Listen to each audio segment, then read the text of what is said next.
I do remember my math teacher. Mm-hmm. His name was Mr. Weibel. I'll never forget him because he always told me to dig deep. Like, that was his catchphrase. Oh. And so I was just like, every time I hit a roadblock on something, I could just hear him saying, dig deep. And so I think that even carries through sometimes today.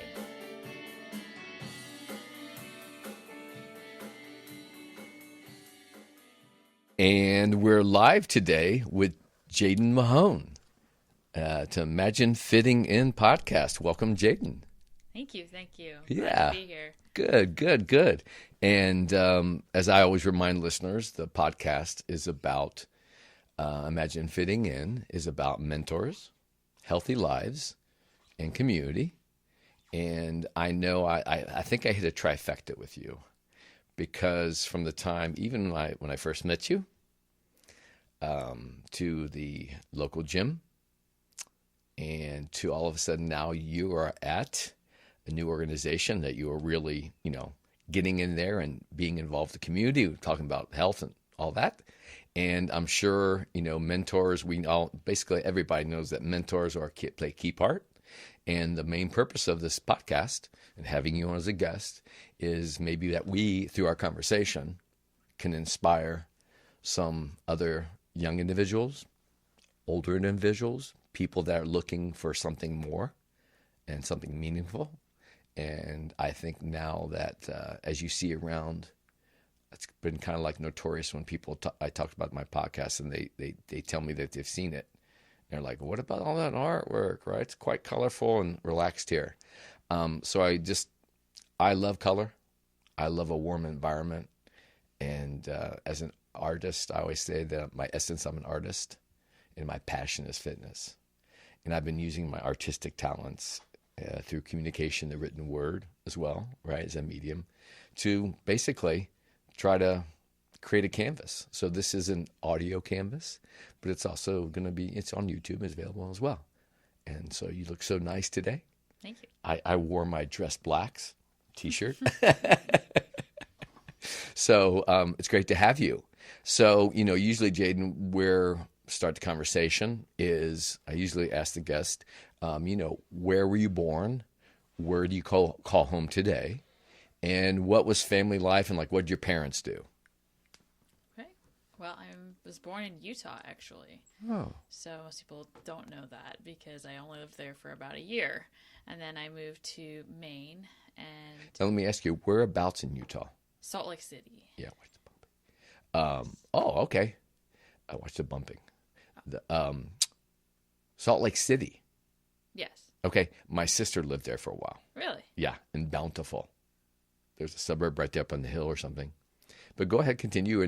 How long were you born there? Born there, but really only lived there about a year, so I don't have any memory of it. So I often don't really say that's where I'm from. Got it. Right, you're born there. Yes. I lived in Maine for a few years growing up. That's where a lot of my extended family is from. So my mom and dad are both from that area. Okay.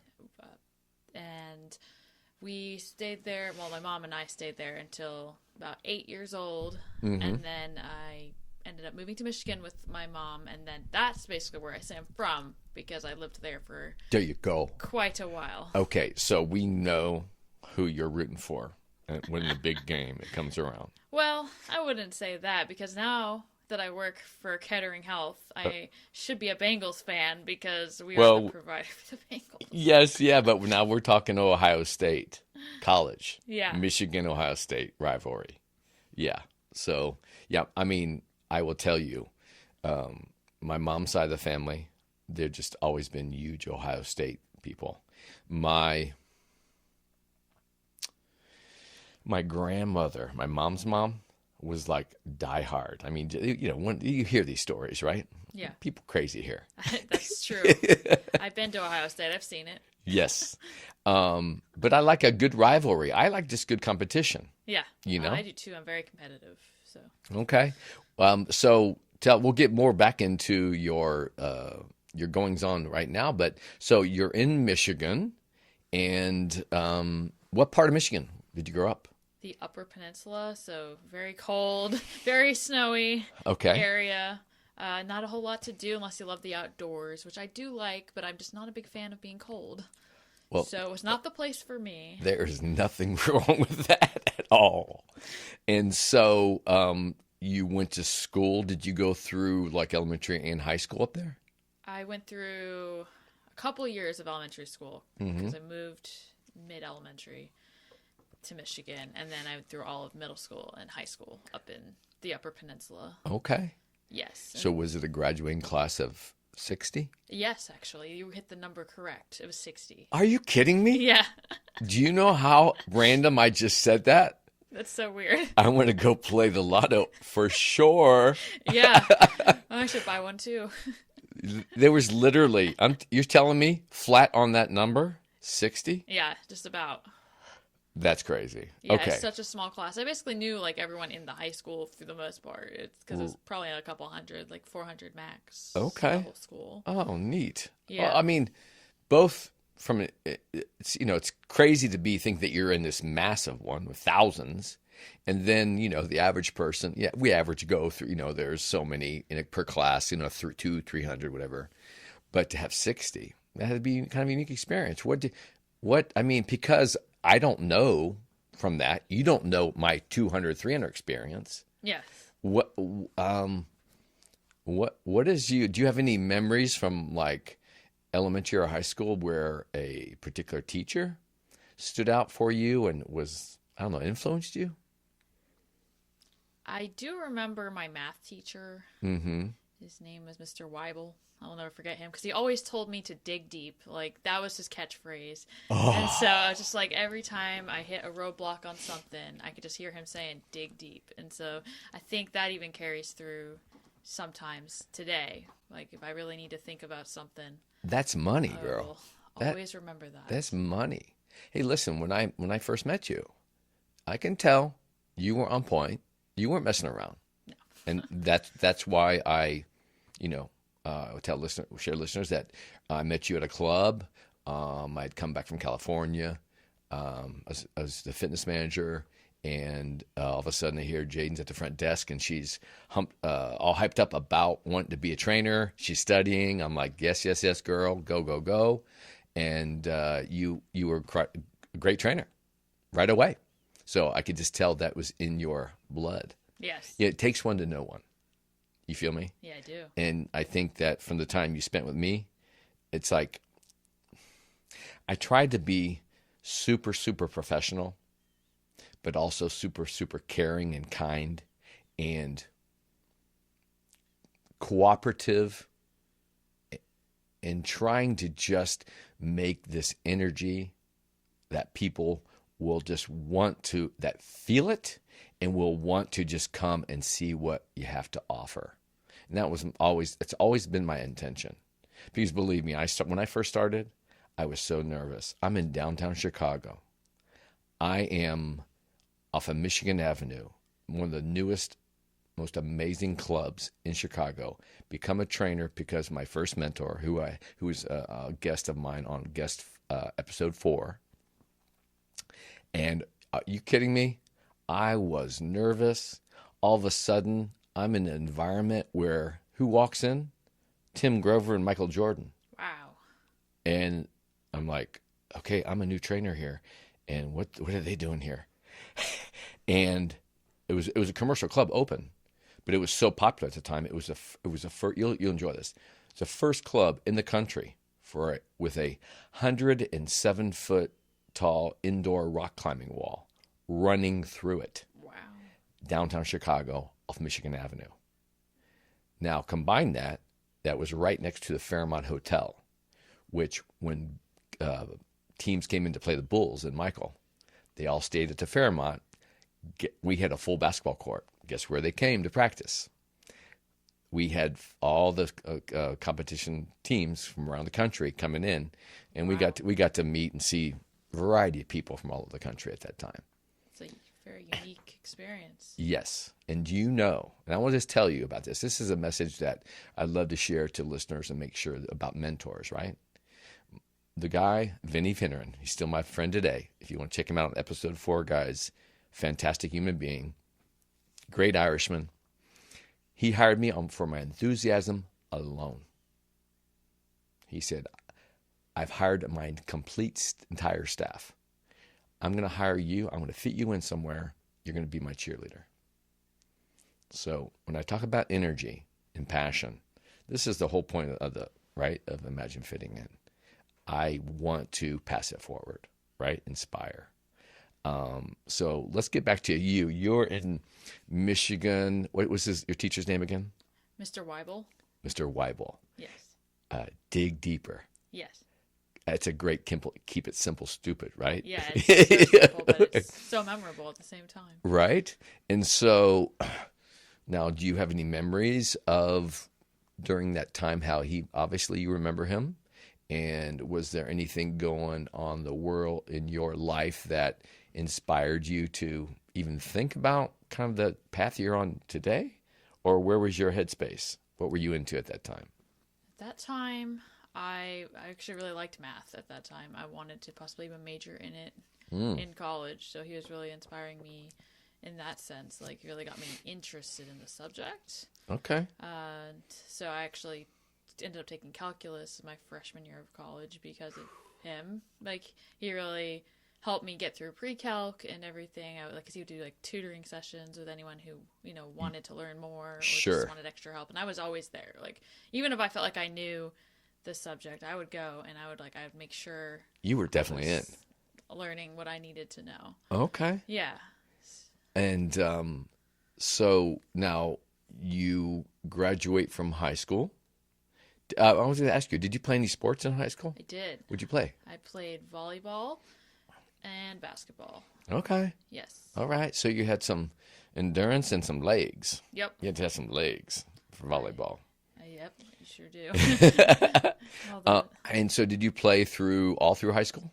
Let's see. I played only freshman year for basketball and then all the way through junior year for volleyball. Nice. Nice. And so did you happen to have any coaches or any memorable experiences in that, the sports team environment in school? Did you have any, experiences that you remember that were forming at all, or what did you get out of that? I'm curious.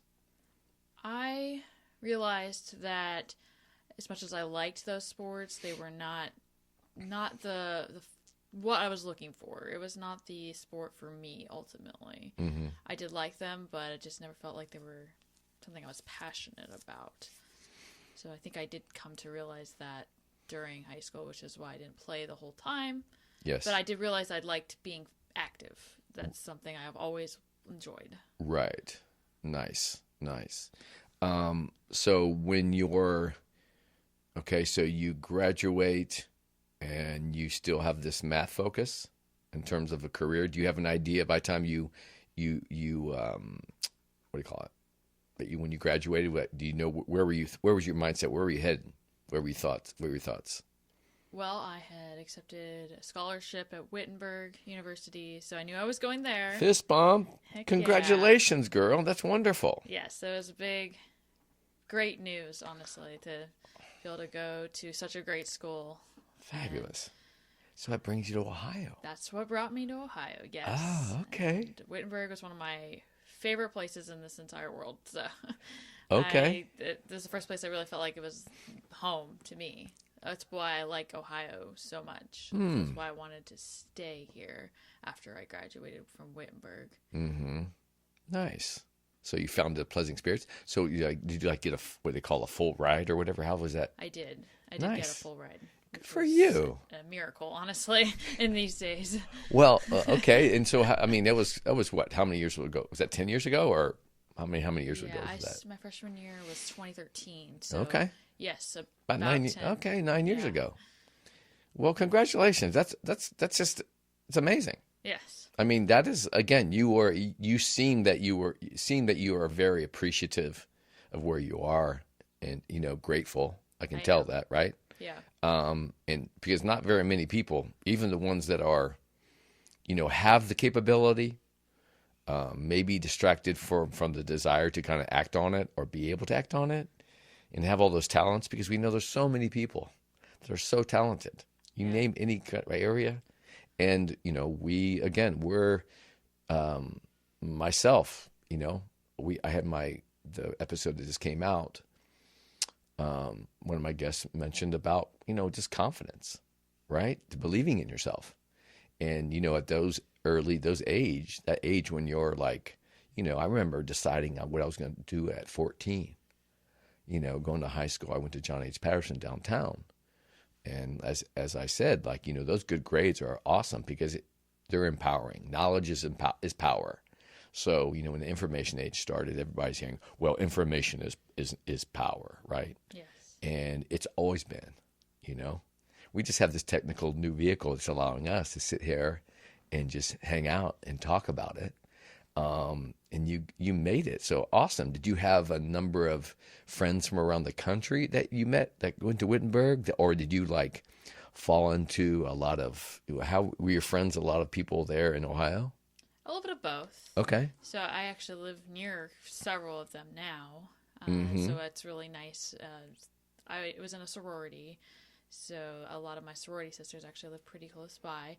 But there were some people from all over. I mean, I have friends in California now. I have friends. Makes it interesting, doesn't it? Yeah. Michigan, actually. Another Michigan person ended up at Wittenberg as well. So it's nice to have met someone else that I wouldn't have met because she was from the lower part of Michigan. Yes. And she's one of my best friends. And so it's awesome everywhere. Because if we realize it's almost like a scatter shotgun blast, right? You're like, I'm going to Ohio, and boom, and people are coming from around the country potentially, right? Yes. And all going to that target. And I find it interesting because when I was 21, I helped my sister move to Chicago, and I was at that time, I graduated from John H. Patterson, and it was during the 80s, way back in the Reagan days, and there was no money for college, and my parents couldn't afford to send us all. So I ended up, through a co-op program, through starting at Sinclair, I ended up getting a job, and I was working on the base as a graphic artist at the Air Force Headquarters Logistics Command. Here I'm 19 years old. I'm working at Air Force Headquarters, just the word in it as 19, and I'm wearing 3 different badges to get inside the door. I just feel like I'm the cat's meow. And so, I get that. Right? So all of a sudden, I don't, so I was so skilled when I went to Sinclair because I had so much, I was so skilled from going to John H. Patterson that I went to Sinclair's program. I had a cooperative program. Economy wasn't cooperating for school. I'm just getting back to the idea that, getting full rides to follow your passion and to get into the system to be able to learn more and meet more people is fantastic for a younger person. And then I end up, my story is checkered into Chicago. But let's get back to you. So now you are going to Wittenberg. Were you working there? How long were you at Wittenberg? And when was your first job out of Wittenberg? At Wittenberg, I worked in the cafeteria, actually. So that was my first job, unless you count my paper route as a child. Word. 4 years. How long were you a paper route person? A year or two. Okay. Yeah. Oh, I remember. Up there in Michigan? Yeah, it was cold. But they always left me really nice tips, and Halloween they would leave me extra candy, which was really nice. Okay. I will always remember that. Yeah, right. Yeah, remember paying back when those. Yeah. So go ahead. So you were working cafeteria. How was that? Was not my favorite. It was just an opportunity that came up. Yeah, there wasn't a lot of jobs available, so that was one of the few that were there, and I'm like, well, I need customer service experience because I do want to work with people. Okay. So at least it'll give me that, even if I don't want to work in food service. When you said you wanted to work on, you knew at the time you wanted to work with people. Yes, I knew I wanted to help people. I didn't know how at the time. Another word, girl. But I've always known I wanted to help people, and I've always known I loved being active. Yes. I did not put it together at that time. Oh, yeah. But I was on my way there. Yeah, putting the pieces together. Right. Okay, so now, so you were there during school, working cafeteria. Did you work in the cafeteria the whole time you were at school? No. for about 2.5 years. Okay. And then I ended up getting a job in my major, which is actually sociology. I did not go with the math major. Oh. But in sociology, I ended up working as a teacher's assistant for my last year. Okay. And in the research methods lab assistant as well. So when did that take place, that shift? Because you got into the school via math, no? Or how did you, your ride, whatever? The scholarship came from just having a GPA that they were looking for, and also just I wrote a paper, and so they chose me as the person. And so did you have any kind of moment, or do you remember any turning point that you like from the math focus to the social work, whatever? Well, there was no real particular moment per se. It was more, I was still unsure of what I wanted to do. I went through my freshman year. I'd taken calculus, but towards the end of Calc 1, I realized I didn't like what Calc 2 sounded like it was going to be like. So I decided this was not the path for me. Mm-hmm. So I was like, okay, I got to choose something else. So I just started, because you have to take a lot of general education classes in college. Right. So Introduction to Sociology was one of the classes I had taken, and I did really enjoy that class. I thought it really opened my eyes to just a lot of the social aspects of our society, a lot of things I never thought about before, and I wanted to learn more. Nice. So I was like, okay, maybe I'll go with that.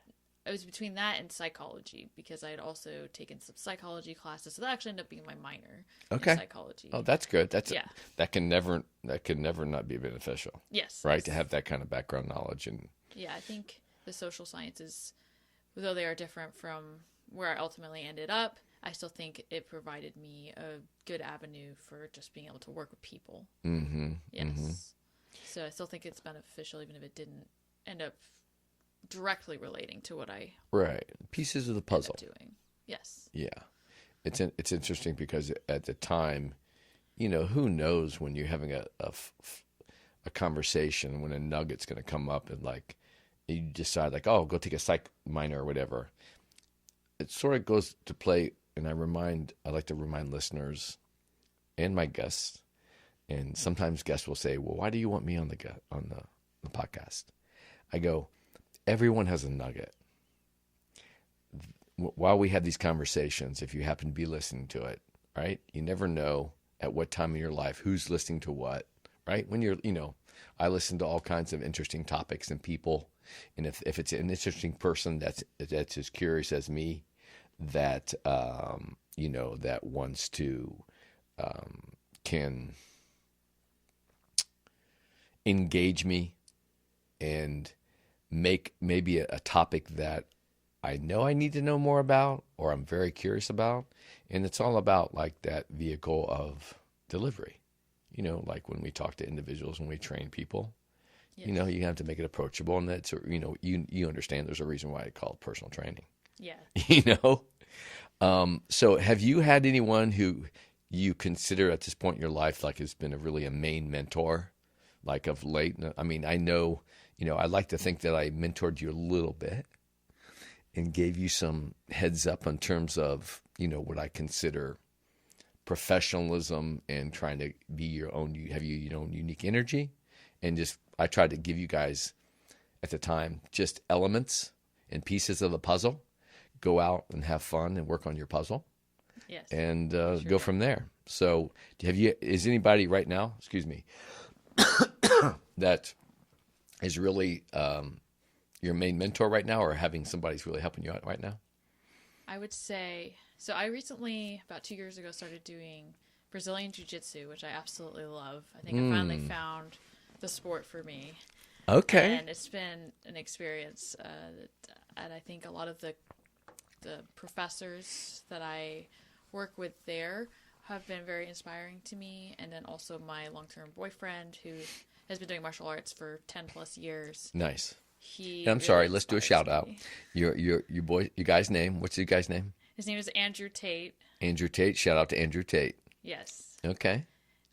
He does something called sanda, which is a martial art with Chinese kickboxing, to put it as simple as possible. It's a lot like MMA, except when you take someone to the ground, they reset to standing rather than grappling on the ground. Right. Oh, so it's not jujitsu.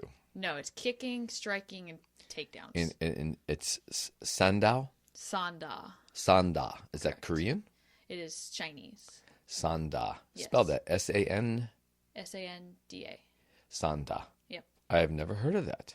It's interesting. It's a really cool. You should definitely look it up if you ever get the chance. Did you mention that's how you met him? No, I met him actually at Fitworks. Oh, okay. Where I used to work as a personal trainer. Oh, I'm guessing. And where I also met. Where I met you. Okay. Right. Yes. I meet all of the cool people. Okay. Well, there was definitely a cast of characters. Yes, the truth. Yeah.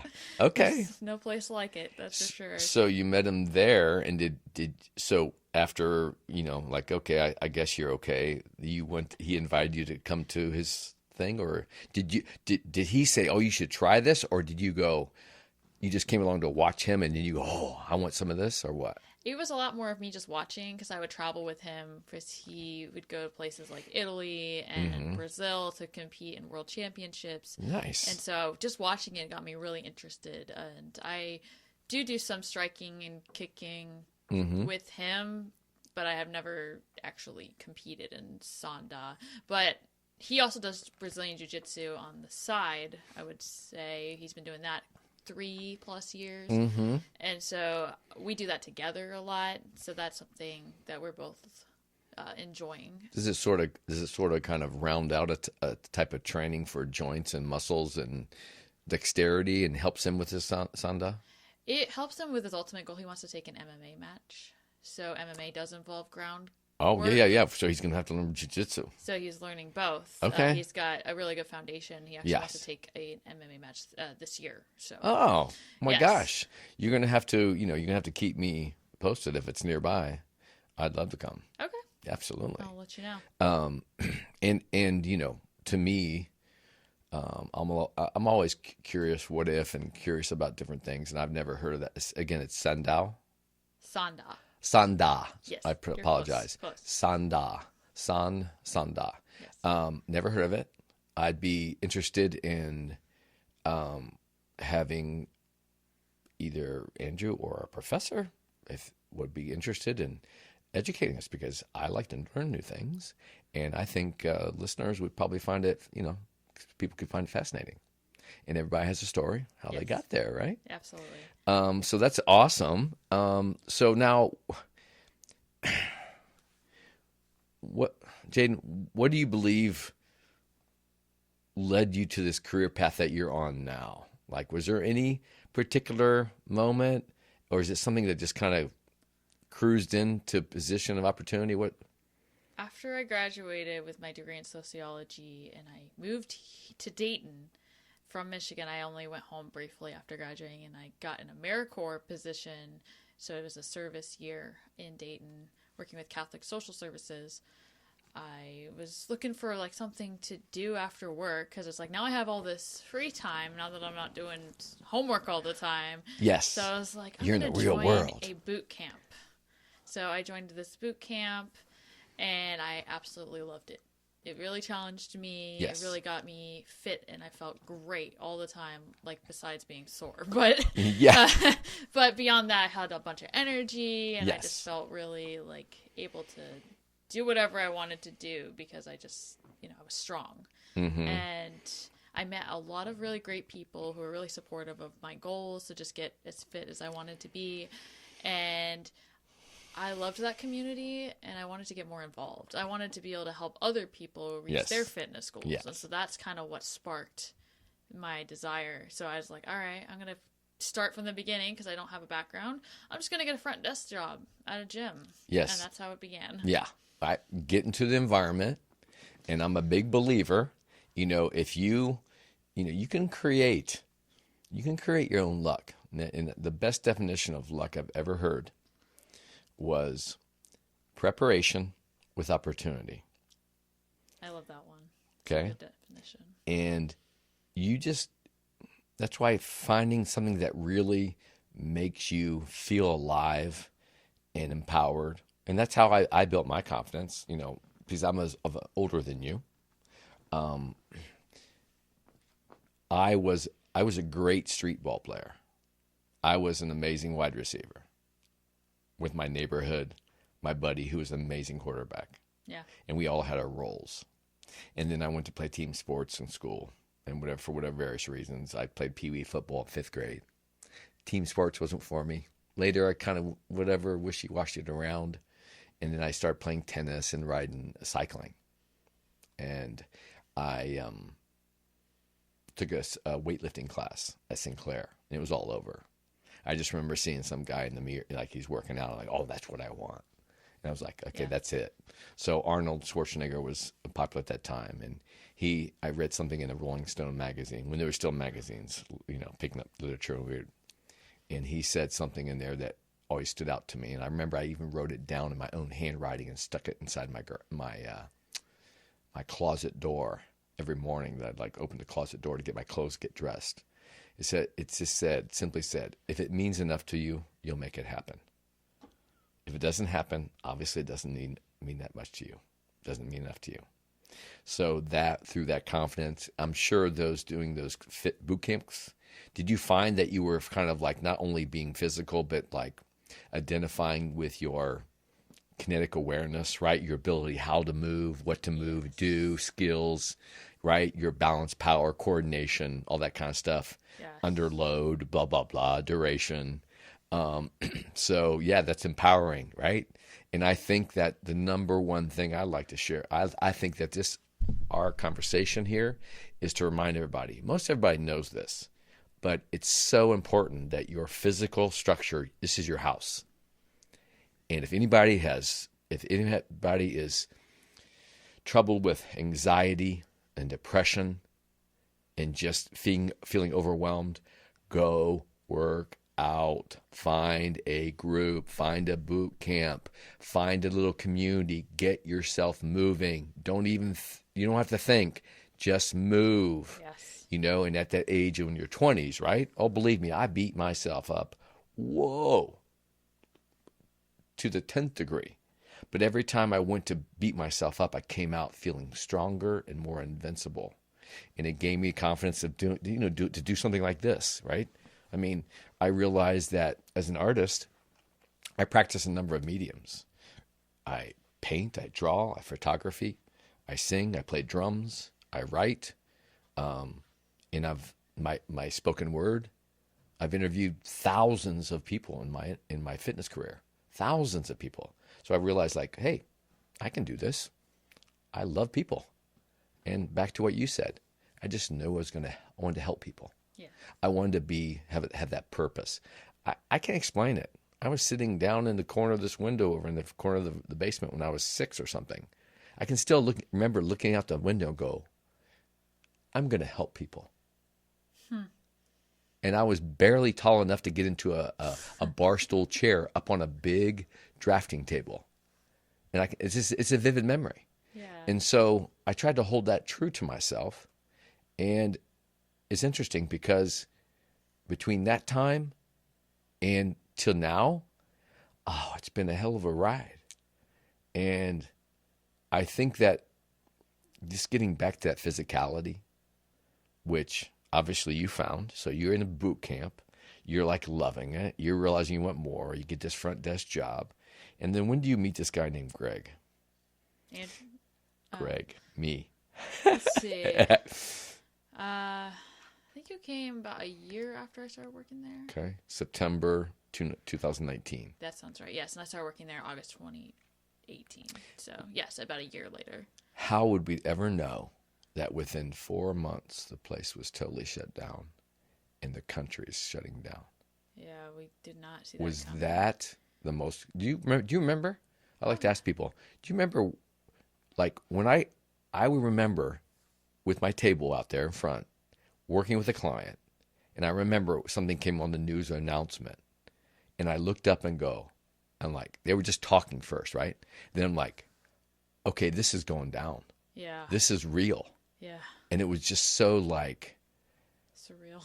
Exactly. You think like, what? What just happened? So, I all right. the day it got closed. Right?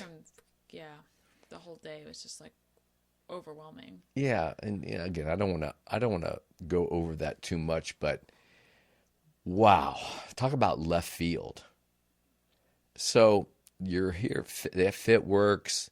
So obviously, we know how the COVID kind of decimated the fitness industry. Everybody's scrambling. Where'd you go?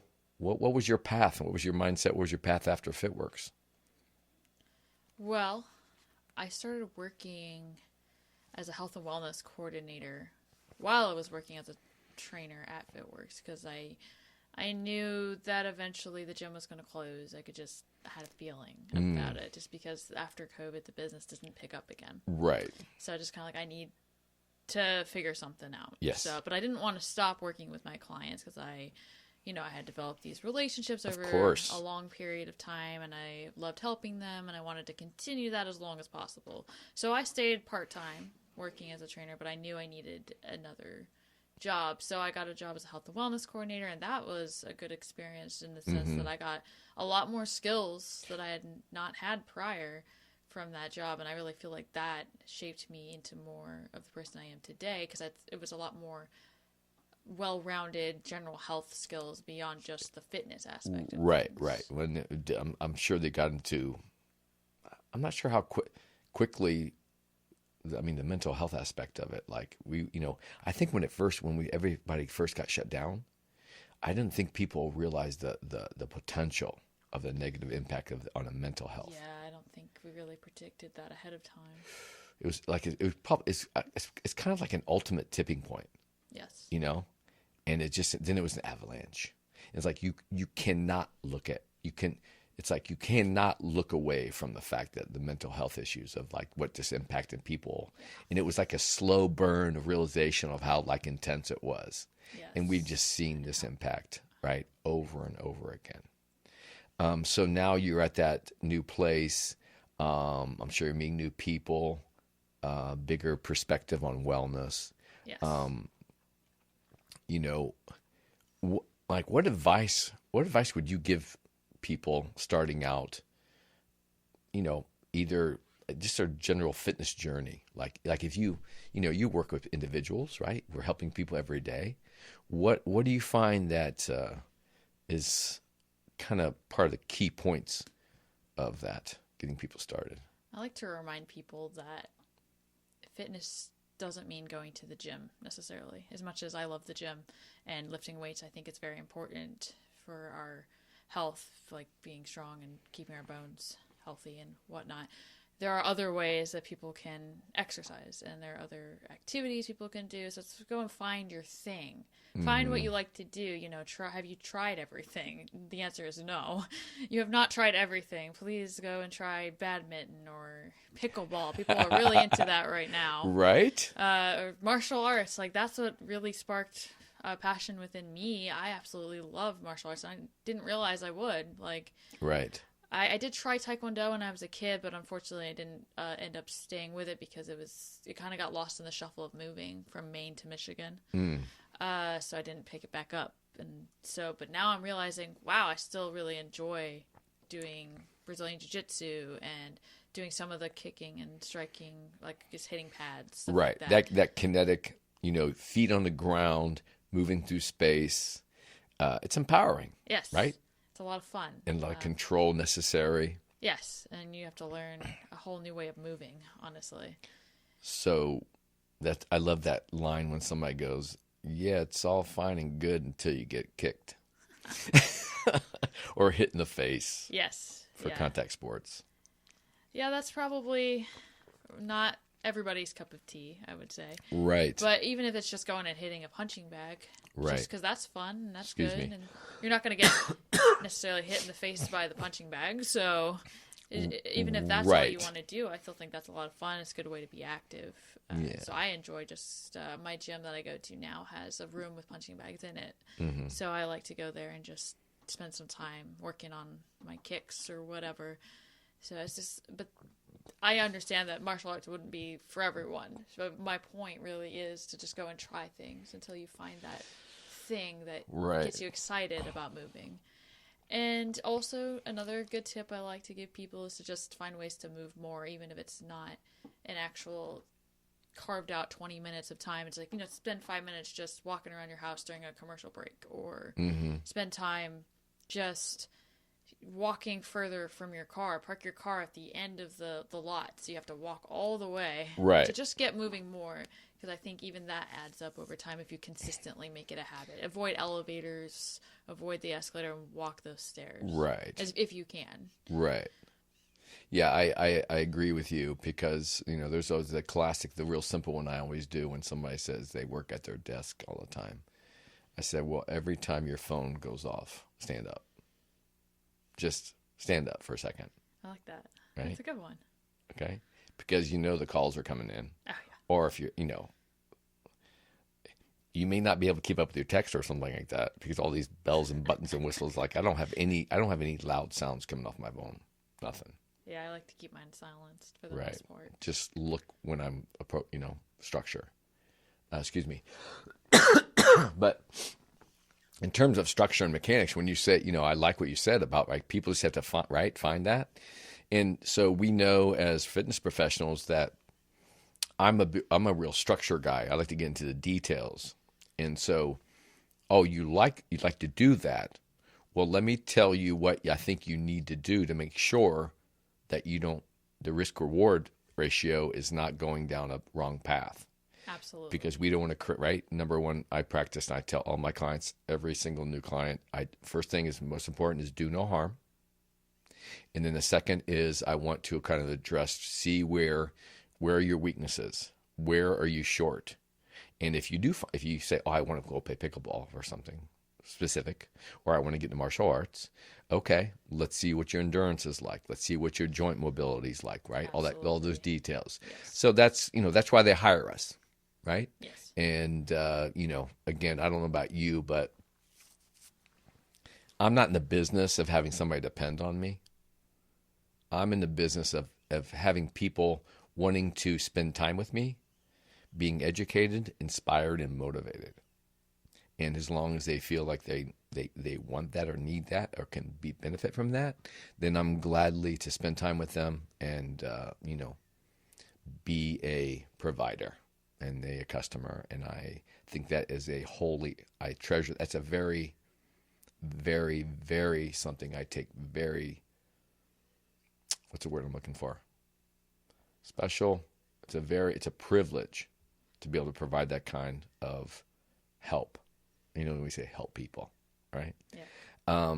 So now, okay, so who or what inspires you now? What's got your mojo going now? You said you like to be active and competitive. Well, I actually am planning to compete in Brazilian Jiu-Jitsu myself. I've done it twice before, about a year ago, and I want to compete in about a month from now. Okay. So that inspires me to, keep working towards a goal. I like setting a goal for myself. Yes, great. Whether it be I want to learn this particular skill, I want to compete in this tournament. So it's like, that's what I like about martial arts. It's like I'm always learning some new technique. So it's like I get to learn a skill while I'm also staying healthy and moving and being fit, So I have the current goal is to compete in Indianapolis in about a month. And it's a grappling tournament. So okay. So is it, when you say grappling tournament, is that considered a jiu-jitsu tournament? Yes. Okay. Yep. My nephew, Evan Jankowski, he's all into the jiu-jitsu, loves the jiu-jitsu. Nice. And it's something that he uses to, I know because he's been going to Ohio State. And he's actually applying for a doctor of physical therapy school. Wonderful. Yeah. Awesome. So, you would never see a prouder uncle. When I discovered, I didn't find. Okay, so here's how I found out. My nephew is going to be a physical therapist. I go to his graduation. Unfortunately, it was during COVID. We're in the room, and they had this small little commencement thing. He walks up. And the gentleman hands him his diploma, and he goes, yes, Evan Jankowski is going to be studying exercise science. And I was like, he didn't told me. He never told me. And so now he's kind of like, I just couldn't tell you how inspirational that was. It's wonderful. Anyway, so that's a beautiful thing. So okay, you're getting training, all that structure. Obviously, all those details and grappling and the martial arts of all disciplines are like, there's so much to learn. Yes. And I mean, this is so like, talk about on the fly and like, oh, when do I use that or that come out? Oh, I can use this now. Oh, in every moment. So it's interesting. And that just definitely keeps your brain, right? As much as your body, Yes. that neural connection. So I'm a big, I'm a neuromuscular guy. So I'm a detail freak and I get people to try to activate muscles they don't even know they have. And together, muscles they don't even realize they have that can be working together. And so that's where I find, as the quote unquote, my moniker, the balance professor for 30 plus years, training trainers on dynamic balance progressions and, all that. So it's key. Nothing like having lots of energy and being a detail oriented person and then being passionate about what you are doing. Absolutely. You know what I mean? I can't, if that's one thing I could just throw out in the mix for a nugget today, it's like that three combination is It's everything. like, exactly. There's this old saying, you've probably never heard of it. It's kind of classic. And, that you, all of a sudden you find yourself older and you're been climbing the corporate ladder and you made it. You're at top of this corporate ladder. And all of a sudden one day you look down and you're like, I'm on the wrong ladder. What am I doing here? Yeah. Right? How did I get here? And I think that both for young people looking for avenues, alternatives, people of any age, Yes. right? Some of the best trainers I've ever met in California or in Chicago, Los Angeles, whatever, in New York, were all second career people. They were just passionate. They found it. And who knows when, right? Yeah. I'm now 61 years old and I feel like I'm 35 or something physically. And I've got juice to do. I have many more things I want to be trying to do and mess around with. I don't really know what I'm doing like right now. I can't tell you how I got here exactly. It was just it's almost like a well-written novel that continues to unfold. And I don't want to get in the way of the author. And that I feel that that author for me is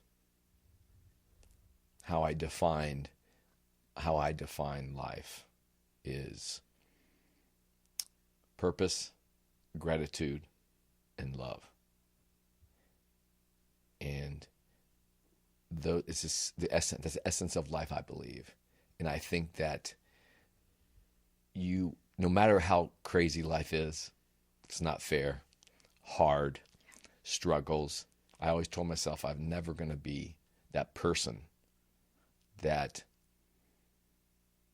is doing something I really don't want to do and getting the rug pulled out in front of underneath me after investing and putting my time, life's work into something for somebody else, for some of the purpose that I'm really not into, and for whatever reason. We all have responsibilities, right? And get ourselves situations. But ultimately, I think that's the ultimate mental health note. Let's put an asterisk down, So I digress a little bit with my advice, but I thank you for being in front of me today and spending this time because you're allowing me to just speak that right now. And that's so many words and terms. And I believe that this podcast can be I think there's some powerful nuggets here in terms of what you brought, what we're bringing out each other. So do you consider you have any innate skills that are kind of unique or any kind of unique approach for what you're doing now in your current work in terms of you can, let us know what kind of work you're doing now to whatever the detail you're comfortable with? Right now, I I'm working a lot in the community for Kettering Health. I'm their fitness outreach specialist. So I do a lot of presentations, and I really try to keep it simple when I talk to people, like to get them really jazzed about some sort of aspect of fitness. And, just like, for example, I gave a really simple presentation on just how you can move more to just, not even going to the gym. It's just about getting outside, walking, getting into the sun. Sure. That's great for the mental health too. Right. Just that natural light. Vitamin D exposure. dose. Yeah. Yeah. And we don't get enough of that here in Ohio, that's for sure. But I really think it's nice to be able to meet people on that, like where they are on that level. If they're not really ready to commit to full on exercising, just to get them moving in that direction. And I feel like I've really made an impact in my work through these little presentations I've been doing. And other things I do, a lot of like community booths. So I have a CPR instructor certification, so I can teach people CPR. So that's something I gained actually while I was a health and wellness coordinator, but I'm able to carry that skill through to my new position as a fitness outreach specialist. So I get to work with people on all sorts of things still, even though I'm primarily about the fitness. So I can go out into the community and hold a CPR hands-only booth, and you don't need a certification for hands-only CPR. So it's like you can really just empower people. Like the exposure to people, just like show them what this is, and then encourage them to go out and actually seek a certification. Got it. So that, because everyone should know how to help people in like a firing gun, a starting gun. Hey, listen, you should know about this. Yes, you should go and make sure so that if you are in a situation where you need to help someone, you can at least get started in the direction of helping them, whether it just be calling 911. And getting the AED. Right, exactly. Yeah, we've, as trainers, right, we've had years of like CPR training, all the mechanics, how it changes, and there's little fine nuances, little changes. Now, I have to ask you, those presentations, has the words dig deeper come out? No, but now I feel like it should. I'll have to work it in. They sound like they were powerful for you. Yeah. Right. And again, who knows, right? I mean, I'm sure if that was your teacher's, what was his name again? Mr. Weibel. If Mr. Weibel, shout out to Mr. Weibel if he's still with us. If not, God bless. It's just like what we do, right? We make our attempt to think like, okay, this is what I'm putting out there. Hopefully, something can get across. And I think people have to be reminded that there's a lot more. Every exchange, you walk across, walk path across somebody on the sidewalk to share just a nice pleasantry or a comment or whatever, to have a brief conversation. There's nuggets everywhere. Yeah. And I think that, we need to get like settled down and just kind of relax and like, hey, we know the tension of what COVID gave us and like kind of like put us all on edge and blah, blah, blah. So it's like, how do we tone it down a little bit? So I got an interesting question for you. If you could go back in time and give your 18-year-old self some advice, what do you think that would be? I would tell myself to major in a science such as biology or exercise science. That way I could have gotten on the path a little sooner, but I'm happy that I, with the experiences I've had. So I think it all worked out the way it should. Mm-hmm. I met the right people in the times that I think I should have. However, I love what I do, and if I could have started sooner, I still wish I could have. So I probably would have told myself to just go ahead and major in exercise science right now. Okay. But so yeah, I mean, everything you shared with us today is like, I can tell, like, you were on point. You had your head, focused on what's important at the time. And, that's wonderful. This is wonderful.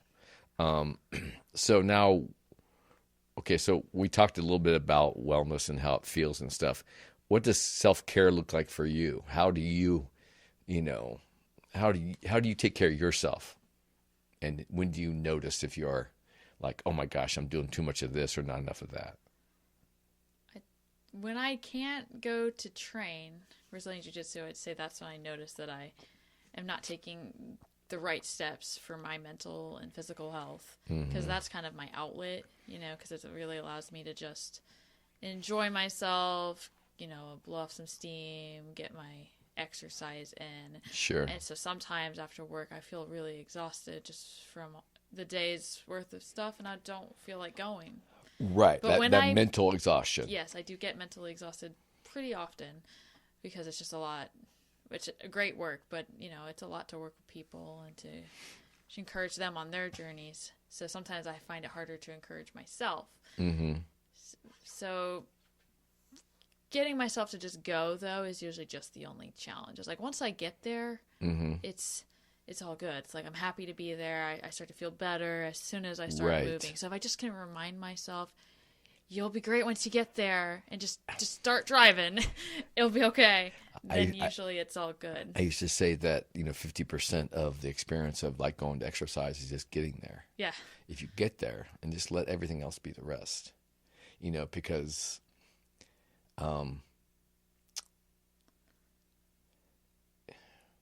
that awareness and that some structure. I think when, like, right now, it seems like you are like that the martial arts, all those aspects of the different kinds of martial arts, it's a real thing that's grabbed onto you, and it's like a great vehicle that is kind of a universal.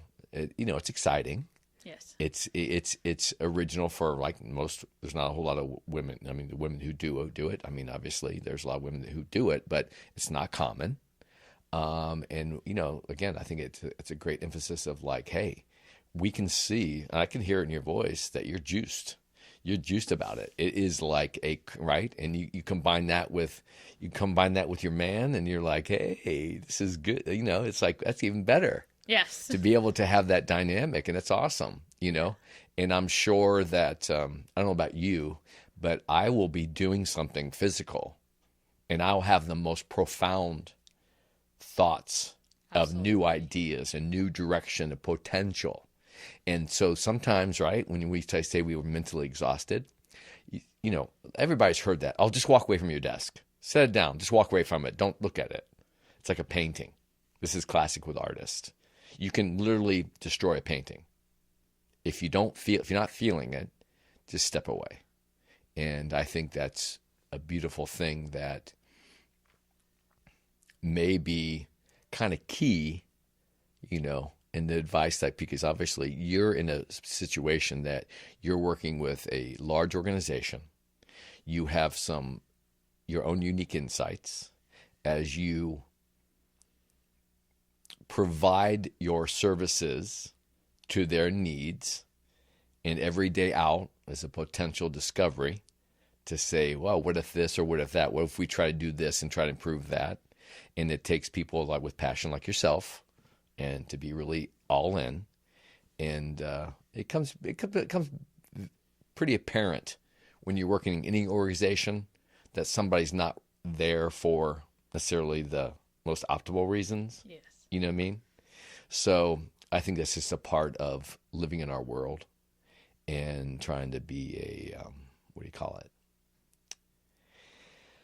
Complimentary team player or accepting team player, and try to think that, I'm an internal optimist. I've said this many times about like, okay, no matter how bad it gets, all right, what have we learned here, and get back up, Yeah. So Jayden, it's been a pleasure.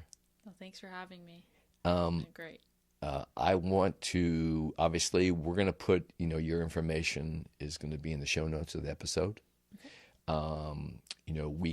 We'll put in information there, unless you are comfortable, we'll put information of how they can contact you directly, or via your organization in terms of your health providing in Dayton community, because this is a Dayton-based podcast. Yes. We really want to promote the Dayton health, and obviously Kettering Health is providing a big piece of that puzzle. Go Bengals.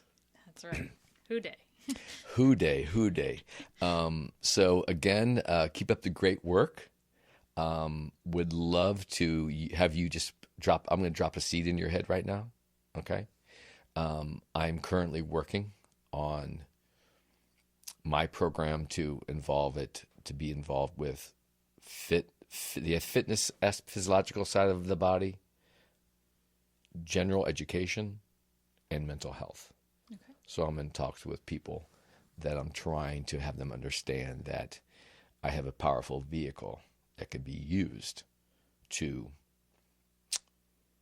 both educate, motivate, inspire not only the people we're trying to help specifically with wellness, but to help us peers communicate better, create opportunity, have opportunity for a different kind of unique exchange that you've never experienced before, to put those bells off on our heads and have even more cool ideas come up, and so we can help even more people. So we know that, right? The more we can magnify ourselves and spread that love of energy of like, hey, we're just trying to help people. You know, I don't know about you, but I moved here, and I'm going to wind down with this. I moved back here from California. 2 months later, the Oregon District shooting happened. Yeah, I remember that. And I'm like to myself, I was going through some challenging times myself personally at the time. But I'm like, oh my gosh, welcome home, Greg. That must have been hard. So, yeah, I care about this place, right? Yeah. This is home. And so, again, big part of the Imagine Fitting In. And I'm bringing guests from basically all around the world and across the country from all my experiences. But it's been a special treat to have you, especially as one of my mentors, my mentees, I'm sorry. And thank you for allowing me the opportunity to mentor you. And I know you're going to do great things. Thank you. All right. Jayden Mahon, great to have you. Imagine Fitting In. All right, kids. Till next time. See ya.